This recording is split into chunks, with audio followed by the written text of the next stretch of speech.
Hello, చాలామంది sales personal కానీ, real estate agents కానీ, ఎల్ఐసి ఏజెంట్స్ కానీ డీల్ క్లోజ్ అవ్వట్లేదు, లీడ్ క్లోజ్ అవ్వట్లేదు అంటారు.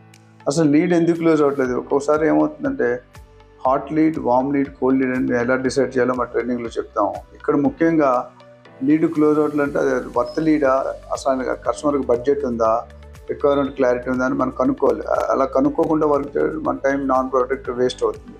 కాబట్టి ఒక లీడ్ క్లోజ్ అవ్వాలంటే లీడ్ మీద క్లారిటీ ఉండాలి, అవగాహన ఉండాలి, కస్టమర్ని స్టడీ చేయాలి, అండర్స్టాండ్ చేసుకోవాలి. అది చేసుకొని ఈ 3 కేటగిరీస్ హాట్ లీడ్, వామ్ లీడ్, కోల్డ్ లీడ్ అని 3 భాగాలుగా విభజించుకుంటే హాట్ లీడ్ అనేది 95% క్లోజింగ్ ఛాన్స్ ఉంటుంది. అదేవిధంగా వామ్ లీడ్ అనేది 50 to 75% ఉంటుంది. కోల్డ్ లీడ్ అనేది తర్వాత ఇంకా కొన్నిసార్లు డెడ్ లీడ్ అని కూడా ఉంటుంది.